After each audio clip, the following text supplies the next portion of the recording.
काय म्हणताय? कालच्या दिवशी आनंद आश्रमामध्ये मोठ्या उधळल्या गेल्या, एकूणच त्या सगळ्या संदर्भातले व्हिडिओ समोर होते आणि टीकाही केली जाते. कसं बघता या संपूर्ण घटनेकडे? हा एक अत्यंत विचलित करणारा व्हिडिओ ठाण्यातला. आम्ही जेव्हा पाहिला तेव्हा आम्ही अस्वस्थ झालो सगळे. ज्या प्रकारचं धिंगाणा त्या एका पवित्र वास्तूत मी पाहिला किंवा सगळ्यांनीच पाहिला. भ्रष्टाचारातून लुटीतून आलेला पैसा अशा प्रकारे आनंद आश्रम ज्याला आम्ही मानतो, म्हणजे आमच्या धर्मवीर आनंद दिघे यांची वास्तू, तो आता आनंद आश्रम त्या अर्थानं त्यांनी ठेवलाय का, राहिलाय का, की लुटीचा पैसाही तिथे नेऊन ठेवला जातोय. आनंद दिघे यांच्या त्या वास्तूमध्ये ते जिथे बसायचे त्याच्या डाव्या बाजूला एक हंटर लावलेला आहे. हंटर बघा तुम्ही, आता ह्यांनी काढल्या का माहिती, एक हंटर त्यांच्याकडे लावलेला असायचा. आज जर आनंद दिघे असते हयात आणि असा धिंगाणा त्याने पाहिला असता तर त्याने तो भिंतीवरचा हंटर काढून अशा प्रकारे लुटीचा पैसा उधळणाऱ्यांना फोडून काढला. जे स्वतःला आनंद दिघे यांचे काय वारसदार वगैरे मानतात, आनंद दिघ्यांचा हा वारसा नाही, किंवा आनंद दिघे अशा पद्धतीनं वागणाऱ्यांचं कधी समर्थन करीत नव्हते. कुठून आला पैसा हा? ज्या पद्धतीनं बारमध्ये पैसे उधळतात त्या पद्धतीने ते पैसे उधळतात. बघा तुम्ही, आपण ते नीट पाहिलं. या राज्याच्या संस्कृतीला कलंकित करण्याचं काम ते म्हणतो की हे सरकार करत आहे, पण त्यांनी ज्यांना ते गुरु मानतात असं म्हणतात त्या गुरुलाही सोडलं नाही आणि गुरुचंही अपकीर केली. आणि खरोखर हे त्यांना गुरु मानत असतील, पण ह्यांनी गुरुंनी त्यांना शिष्य मानलंय का कधी? जर खरोखर त्याचे शिष्य असते तर त्यांचे हे चेले जे आहेत ते अशा प्रकारे बारमध्ये पैसे उधळतात, तसे गुरुच्या खुर्चीसमोर म्हणजे त्या आसनासमोर त्यांनी हे अशा प्रकारे कृत्य केलं नसतं. याच्यावरती मला काही बोलायचं नाही, पण हा धिंगाणा अख्ख्या राज्यात सुरू आहे. अशा प्रकारे पैशाचा धिंगाणा या, आणि असा धिंगाणा फक्त लुटलेल्या पैशातूनच केला जातो.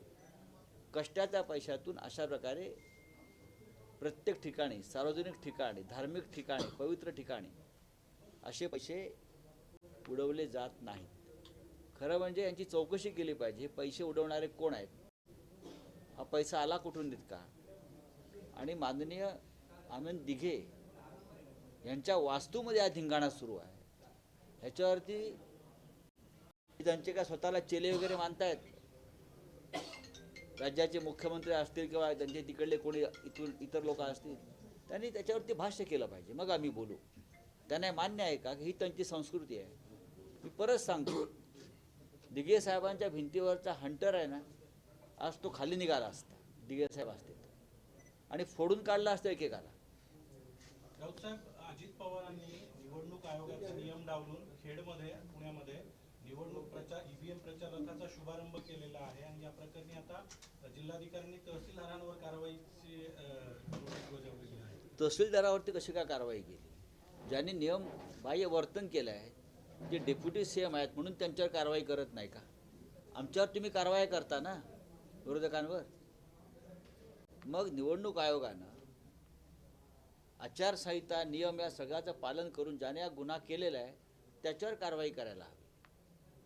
पण या राज्यामध्ये कायद्याचा बडगा फक्त विरोधकांवर होतो आहे, सत्ताधाऱ्यांवर नाही. काँग्रेसचे नेते आहेत नितीन राऊत, ते आज म्हणतायत की मोठा भाऊ महाविकास आघाडीमध्ये काँग्रेसच असणार आहे, येणाऱ्या काळात तुम्हाला दिसेल. ठीक आहे ना, हे नितीन राऊत म्हणतात ना. राहुल गांधी काय म्हणतात ते आम्ही पाहू, नाना पटोले काय म्हणतात ते पाहू. आता प्रत्येकाला वाटतं, जसं आमच्या काळात भारतीय जनता पक्षाला अचानक स्वप्न पडायचं की आमचं DNA बदलला आणि आम्ही अचानक मोठे झालो. तसं नसतं ना. या राज्याच्या जनतेच्या मनात काय आहे ते पाहावं लागेल, ते ठरवतील. राऊत जे पी साहेब, नड्डा राऊत आज साहेब, मुंबईत गणेश दर्शनासाठी येत आहेत असं बघताय. येऊ द्या ना, गणेश दर्शनासाठी आलेले आहेत ना.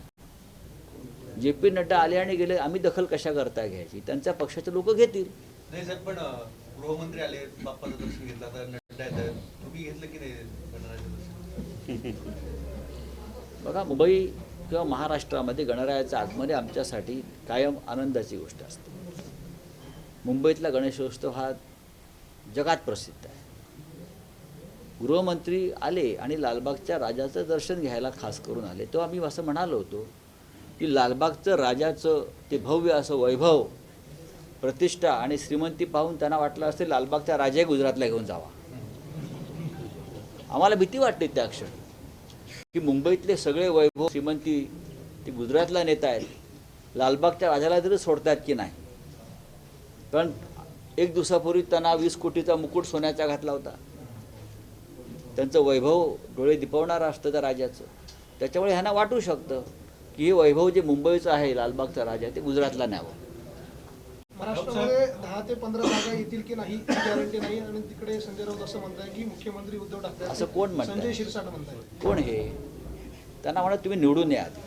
राऊत साहेब, त्यांचा जो मतदारसंघ आहे संभाजीनगरमध्ये, त्यातून निवडून या, मग आपण त्याच्यावर बोलू. राऊत साहेब, गिरीश महाजनांचा एक व्हिडिओ अंबादास दानवे यांनी ट्विट केला आहे.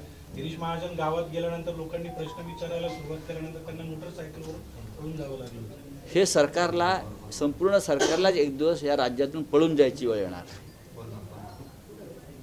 ज्या प्रकारचं वातावरण या राज्यामध्ये आहे, जी चीड आणि संताप लोकांच्या मनात आहे, त्याच्यामुळे एक मंत्री काय, मुख्यमंत्र्यांसह संपूर्ण सरकार जरी भविष्यात पळून गेलं निवडणुकीच्या आधी, तरी आश्चर्य वाटणार नाही. चला. कांद्याच्या संदर्भामध्ये